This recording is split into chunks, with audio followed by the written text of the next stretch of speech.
हमें कल भी पढ़ा था अफवाह स्वरूप ड्रेनेज पैटर्न, लेकिन बता दें कि आपको बहुत लोगों को कल का सिस्टम याद नहीं है। हम फिर से बात करते हैं। मैंने बताया था कि नदी का जो उद्गम स्थान होता है वो किसी भी पर्वत श्रृंखला के बीचों बीच होता है। फिर वहां से जो शुरुआती दौर होता है वो नदी की जो रफ्तार होती है सबसे ज्यादा होती है, चूंकि ये पठारी एरिया से होती हुई आती है और ये ढलान से आकर इसकी गति तेज होती है।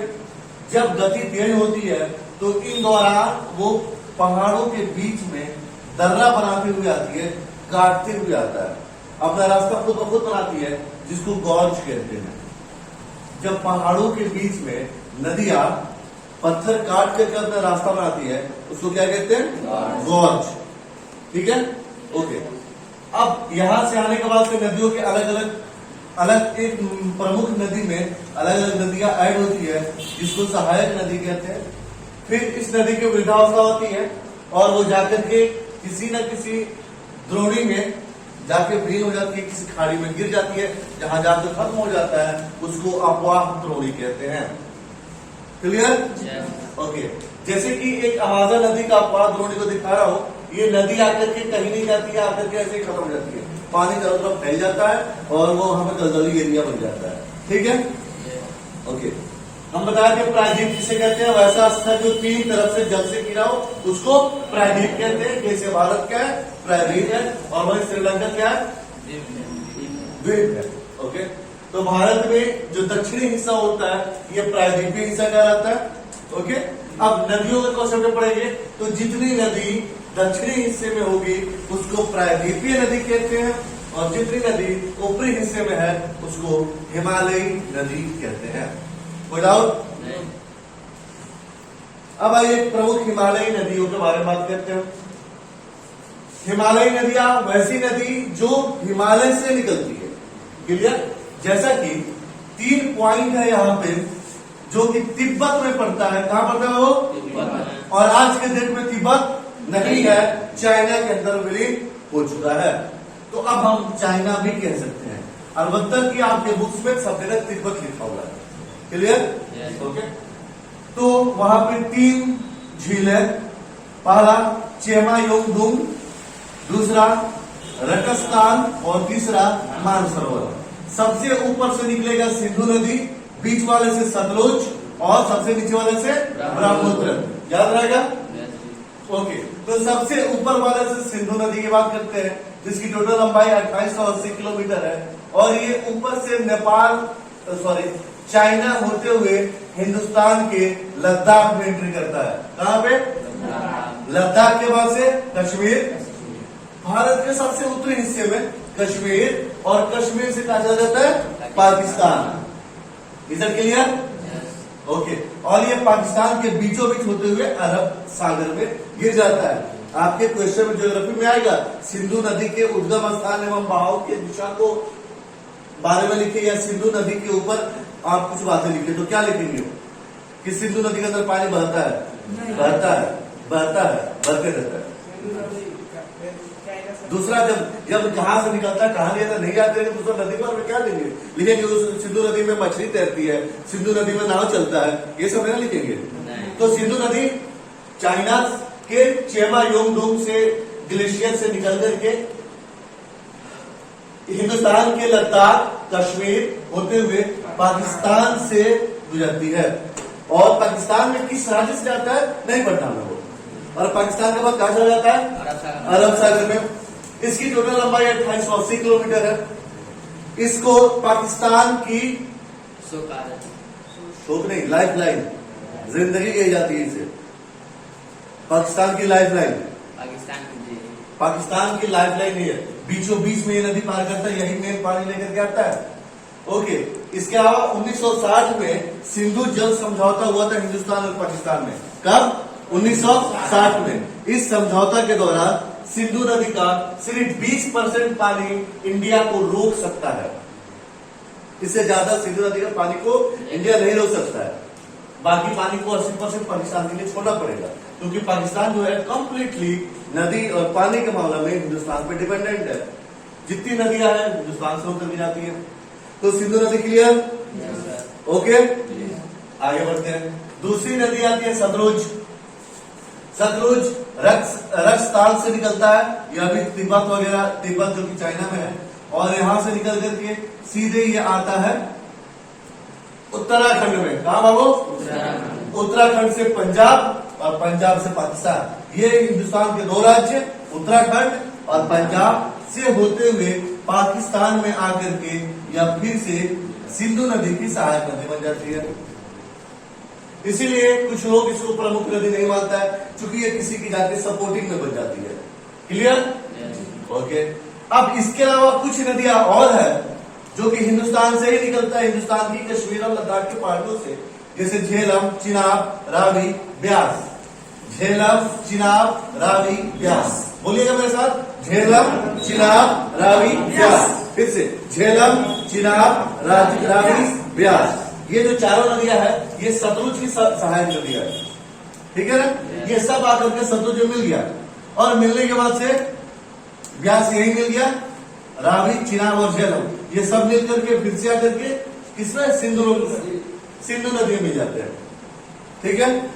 इसी सिंधु नदी का इंडस रिवर भी कहते हैं, इंडस रिवर। ठीक है बाबू? सिंधु में कोई दिक्कत? सतलुज में नहीं। सतलुज भी चाइना से निकलता है, और यह झारखंड, उत्तराखंड और पंजाब होते हुए पाकिस्तान, और जाकर के मिल जाता है सिंध में, और नीचे चला जाता है। ठीक है? तो पाकिस्तान के निचले हिस्से में अभी जो बाढ़ आया था ना, अभी जो सुना होगा, पाकिस्तान के निचले हिस्से में बहुत ज्यादा तबाही मचाया, क्योंकि एक तो ये अपना सिंधु पानी लेके आ रहा है, बाद में इधर ब्यास इसको पानी दे दिया, रावी, चिनाब और झेलम सब इसको पानी भर के, और ना करके इस एरिया में बहुत तबाही मचा, बहुत ज्यादा। यहाँ तक कि इंडिया को सपोर्ट देना पड़ा, सभी देश इसको मदद के लिए पैसे दिए, इतना ज्यादा बर्बाद हुआ। ठीक है? अब एक तीसरी नदी यहीं से निकलती है, मानसरोवर झील से, जो ब्रह्मपुत्र नदी कहलाती है, जो कि सबसे लंबी नदी है, जिसकी 29,900 किलोमीटर है। यह जो ब्रह्मपुत्र नदी है वो इंडिया से ज्यादा चाइना में ट्रेवल करती है। ये चाइना में हिमालय पहाड़ के उत्तरी साइड, हिमालय पहाड़ के समानांतर चलते हुए हिंदुस्तान के पूर्व साइड में पहुंचती है। वहां पे यू टर्न लेते हुए पुनः हमारे हिंदुस्तान के मिजोरम, सिक्किम और मणिपाल में होते हुए बांग्लादेश में प्रवेश कर जाती है, जो कि हम आगे वीडियो में दिखाएंगे अगला नक्शा में, और वहां से फिर बंगाली खाड़ी में जाती है। कोई डाउट हो? पद्मा, सिंधु, सतलुज और ब्रह्मपुत्र की रूट पता चल गया ना? ये 3 ऊपर की नदियां हैं। 2 नदियां जो है सिंधु और सतलुज, ये ऊपर से निकल करके, और मतलब नेपाल से निकल कर, चाइना से निकल करके उत्तरी में लद्दाख और कश्मीर, और सतलुज जो है वो उत्तराखंड और पंजाब होते हुए पाकिस्तान में चली गई। और एक नदी थी ब्रह्मपुत्र, जो कि सीधे चाइना से होते हुए पूरब गई, एकदम पूरब, और जाकर के वहां से सिक्किम, मणिपाल में प्रवेश करते हुए और बांग्लादेश में चली गई। क्लियर? अब आता है प्रायद्वीपीय नदी। वे नदियां जो वो नदियां जो दक्षिणी भारत में पैदा होती है, उसको प्रायद्वीपीय नदी कहते हैं। ठीक है ना? जैसे कि अगर पश्चिम की तरफ देखें तो साबरमती, माही, नर्मदा, तापी, मांडवी, जावली, शरावती, गंगावली, पेरियार और ब्रह्मपुत्र। ओके, इतना सारा को नहीं पढ़ना है। इसमें जो बड़ी नदियां है, जैसे नर्मदा के बारे में पढ़ना है, हम आगे पढ़ाएंगे। इधर से पूर्व साइड में निकलने वाली दामोदर, सबसे पहले हुगली आता है, हुगली, दामोदर। हुगली कोलकाता के लाइफ लाइन है। हुगली, दामोदर, स्वर्णरेखा, वैतरणी, ब्राह्मणी, महानदी, गोदावरी, कृष्णा, पेन्नार, कावेरी, वैगाई और त्रामपड़ी। ठीक है ना? इसमें आपको गोदावरी के बारे में पढ़ना है और कावेरी के बारे में पढ़ना है, तो हम आगे इसके बारे में पढ़ेंगे। ठीक है? कोई दिक्कत नहीं। अब आइए, जो हमने पढ़ा था, इस मैप पे थोड़ा ब्लर दिखेगा, लेकिन मैं हाईलाइट कर रहा हूं। तीनों जो नदियां हमने ऊपर पढ़ा था, वो लगभग इस जगह से निकलता है। ठीक है? सबसे ऊपरी हिस्सा से कौन सी नदी? सिंधु। और सिंधु यहां से होते हुए ऊपर से प्रवेश करते हुए पाकिस्तान और अरब सागर। ठीक है ना? दूसरी नदी सतलुज। सतलुज यहां से होते हुए उत्तराखंड, पंजाब और यहाँ नदी मिल गया। बाकी छोटी छोटी नदियां जैसे कि झेलम, रावी, ब्यास यही मिल जाता है, और एक चिनाब, ये सब आकर के मिलकर के सतलुज में मिलता है, सतलुज से आकर के सिंधु में मिल जाता है। क्लियर? दूसरी नदी ब्रह्मपुत्र जो कि मानसरोवर से निकलता है, और मानसरोवर से ऐसे निकलते हुए ये बिल्कुल समानांतर में यू टर्न लेकर के यहाँ पे मणिपाल, सिक्किम, मिजोरम होते हुए बांग्लादेश में आ गया। क्लियर? ओके। अब एक और बात सुनिए, अब कहा जाता है हिमालय नदियां में आपको सतलुज ना देकर के गंगा दिया जाता है। जी देखिए, हिमालय जो पर्वत है वो इस साइड हमारे बिहार और उत्तर प्रदेश के सामने हिमालय हिंदुस्तान में नहीं पड़ता है, नेपाल और चाइना में पड़ता है। ठीक है, ओके। लेकिन यहाँ उत्तराखंड और लद्दाख में हिमालय आकर के निकल जाता है। क्लियर?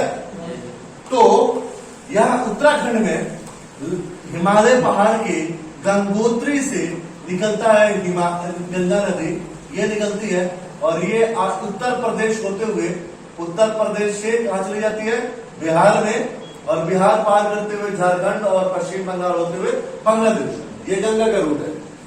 दूसरा यमुना यमुनोत्री से, यह भी उत्तराखंड। ठीक है ना? गंगा गंगोत्री से और यमुना यमुनोत्री से निकलती है, और यह गंगा के बगल में चलते हुए यमुना प्रयागराज इलाहाबाद में आकर के मिल जाती है। यहाँ पे एक और सहायक नदी आकर के मिलता है जिसका नाम सरस्वती है। गंगा यमुना सरस्वती का संगम स्थान कहाँ पे है? प्रयागराज में, जिसको काफी पवित्र माना जाता है। हिंदू धर्म के एतबार से इसमें स्नान करना एक पवित्रता माना जाता है, जहाँ पे गंगा यमुना और सरस्वती का संगम होता है। ठीक है, ओके।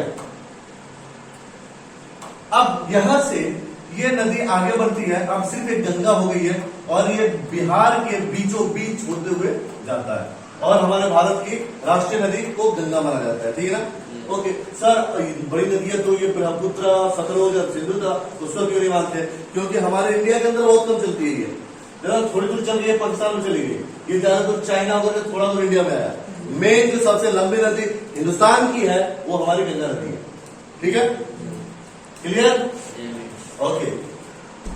अब इसमें कुछ सहायक नदी आता है, जैसे कि घाघरा, गंडक, एक छोटे से बूढ़ी गंडक आता है, और कोसी, जो हम आगे देखेंगे। ठीक है, कोई डाउट?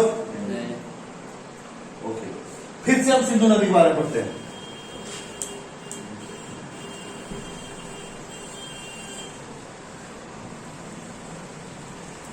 ये भारत का उत्तरी हिस्सा है, सिंधु नदी, जो कि चाइना से मानसरोवर लैंड से यहां बता रहा है। ठीक है ना?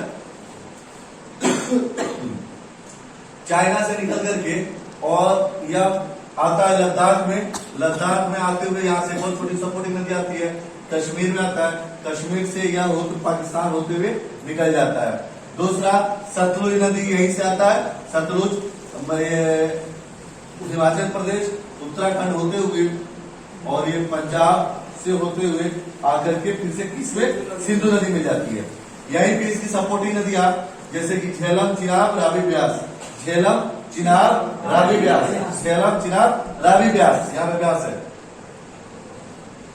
ब्यास किसकी सपोर्टिंग नदियां है? सतलुज की। ये झेलम, चिनाब और रावी किसकी सहायक नदियां है? सतलुज की। वेरी गुड, याद रखिएगा, झेलम, चिनाब, रावी, ब्यास, ये सारे सतलुज की सहायक नदियां है, और सतलुज किसकी सहायक नदी है? सिंध नदी की। तो जब हम सिंध नदी के बारे में लिखेंगे तो सबके बारे में लिखना होगा कि सिंधु नदी निकलती है यहाँ से यहाँ जाती है, और सतलुज नदी निकलती है जो कि यहाँ से होते हुए ऐसे होकर जाके इसकी सहायक नदी बन जाती है। और जबकि सतलुज की सहायक नदियां है झेलम, चिनाब, रावी, ब्यास, जो कि ये कश्मीर और हिमाचल प्रदेश से निकल करके इसकी सहायक नदी सतलुज की हो जाती है। क्लियर? अब दूसरी है, देखो, सिंधु नदी 2900 किलोमीटर थी और गंगा नदी 2525 किलोमीटर। आइए देखते हैं। गंगा नदी जो है यहाँ उत्तराखंड से निकलता है, और ये गंगा नदी दिख रहा है। जब गंगा नदी निकलता है तो असल में इस गंगा नदी जहां से निकलता है उस वहां पे इस गंगा नदी का नाम भागीरथी होता है। क्या नाम है वो? भागीरथी। गंगा का नाम भागीरथी होता है उत्तराखंड में। वहां से जब आगे बढ़ती है इसका नाम गंगा पड़ जाता है। गंगा में आगे बढ़ता है, फिर यहाँ से प्रयागराज में एक और नदी यमुना नदी आकर के मिल जाती है। ठीक है, और यमुना की बड़ी सारी सहायक नदियां हैं। नीचे से आकर के यमुना मिलता है, मेन गंगा में आके यहाँ यमुना मिला, इसको हम और इसके आगे गोमती, जो कि लखनऊ के आगे अगर ये गोमती नदी मिलती है। फिर यहाँ से आगे बढ़ता है घाघरा, गंडक और कोसी। तीन प्रमुख जो सहायक नदी है गंगा का, वो घाघरा, गंडक और कोसी। और कौन? घाघरा, गंडक और कोसी। कोसी नदी जो है इसको बिहार का शोक कहा जाता है, क्योंकि बहुत ज्यादा तबाही मचाता है। इसका रीजन क्या है? सर सभी तो हिमालय से ही आ रहा है, ये क्यों है?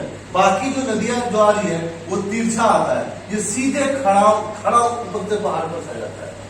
कोसी नदी ऐसी नदी है जिसके पास, इसके पास बाढ़ आता है ना, तो थोड़ा स्लोप करके आता है, मतलब ढलाव कम होता है, और ये कोसी सीधे खड़ा ऊपर से आ जाता है।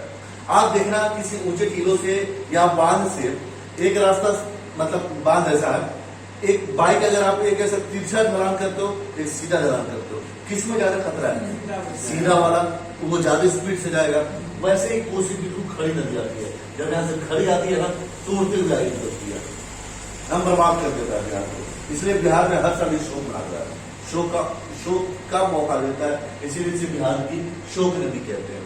ये सारा का सारा बिहार के बाद से झारखंड में नहीं जाती है, मैंने गलत बोला था, न जाती है ना, थोड़ा सा झारखंड में एंट्री करती है, फिर ये पश्चिमी बंगाल में होते हुए कहां चली जाती है?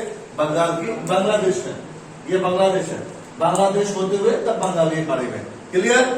और जब ये गंगा नदी बंगाल में जाती है तो इसका नाम जो है पद्मा नदी से पुकारा जाता है। किस नदी से? पद्मा रिवर। इस गंगा का तीन नाम है, पहला भागीरथी, फिर गंगा, और बांग्लादेश में पद्मा नदी। ओके, और बांग्लादेश में पद्मा में ही उधर से घूम के कौन आ रहा है? ब्रह्मपुत्र। ब्रह्मपुत्र से आकर के यहाँ मिलता है, तो ब्रह्मपुत्र भी आकर के गंगा में मिल जाता है, ठीक है। और जहां पे मिलता है उसको, उस संगम को मेघना नाम जानते हैं। किस नाम से? मेघना। मेघना कौन सा पॉइंट है? जहां पे ब्रह्मपुत्र और गंगा बांग्लादेश में मिलते हैं, ठीक है ना। बांग्लादेश में जब गंगा और ब्रह्मपुत्र मिलती है तो उसको क्या कहते हैं? मेघना नदी। Is that clear? हाँ, तो अब हम पढ़ने जा रहे हैं फिर से। हम किस पॉइंट को उठा दिए? गंगा जहां से निकलता है उस पॉइंट को हमने निकाला। गंगा को मैंने बता दिया था गंगोत्री से निकलता है। आइए यहाँ पे देखते हैं, हमारी जो गंगा है उत्तराखंड, अलकनंदा, भागीरथी। गंगा को किस नाम से जानता है वो? भागीरथी। ये गंगा है, गंगा यहाँ गंगोत्री से निकलता है, ठीक है। कहां से निकलता है? गंगोत्री से, जिसका नाम भागीरथी है। उत्तराखंड में इसको नाम भागीरथी से कहते हैं। एक और बात याद रखिए, यहाँ से एक और नदी आता है जैसे मंदाकिनी, अलकनंदा और नंदाकिनी। मंदाकिनी, नंदाकिनी, पिंडार, ये सब मिलकर के और एक अलकनंदा में मिलता है। और जब अलकनंदा और भागीरथी मिल जाता है तब इसको गंगा कहते हैं।